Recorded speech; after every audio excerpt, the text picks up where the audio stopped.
Welcome to the unit Human Relations.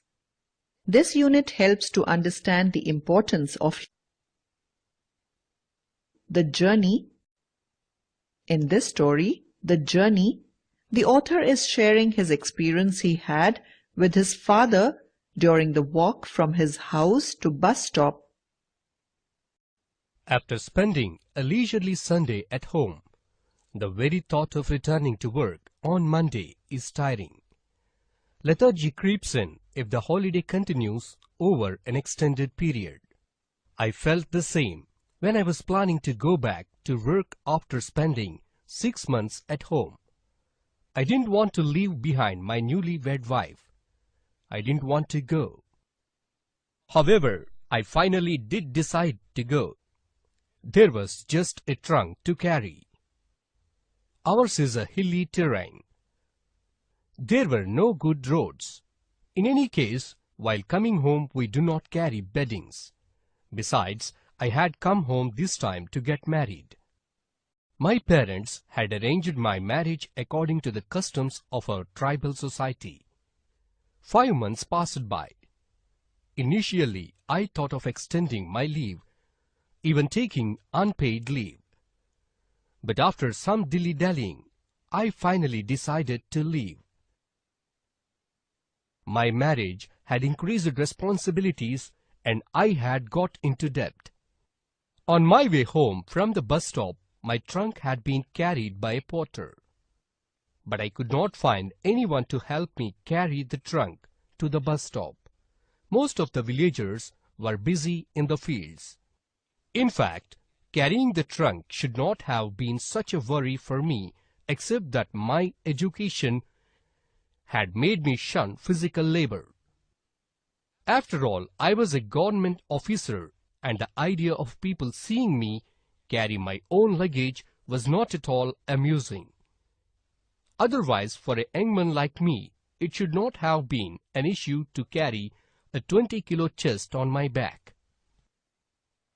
Finally, my father came forward to carry the trunk and said, "Don't worry. I myself will see you off at Dirang." I was not ready to let my father carry my trunk. What would people think? What would they say? But I could not convince my father, and it was decided that my father would carry the chest. The day I was to leave, people had come to wish me good luck. It was already 10:20 a.m., and my father had already left with luggage.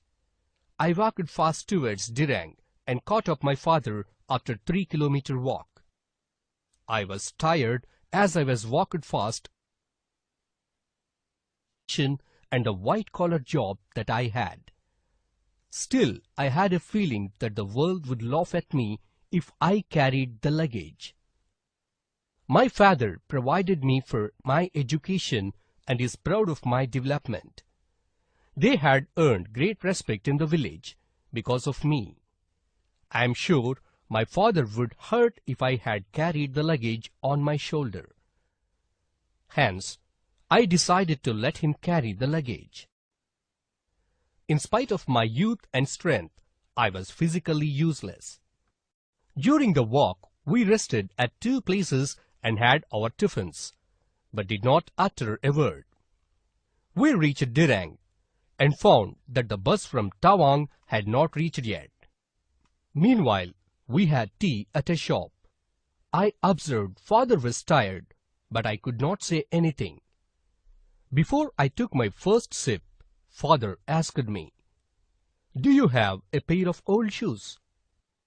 When I asked for the reason, he said the road was uneven and full of pebbles and hurts while walking. When I looked at my father's barefoot, I realized what pain he was undergoing. He never wore any shoes. Hence his feet had developed cracks and resembled those of an elephant. I was about to give him ₹12 from ₹40 that I had in my wallet. But my father was reluctant to take the money and asked for my old pair. I gave him my leather shoes from the trunk and noticed my father's face lightening up with contentment. Father wanted to say something, but the bus had already started moving. I saw my father gradually receding into the distance. The road we walked looked to me like a big motionless rope. Simultaneously, our journey started in two opposite directions, with me seated in the luxurious seat of the bus, and my father walking back with weary legs on the pebble-strewn road.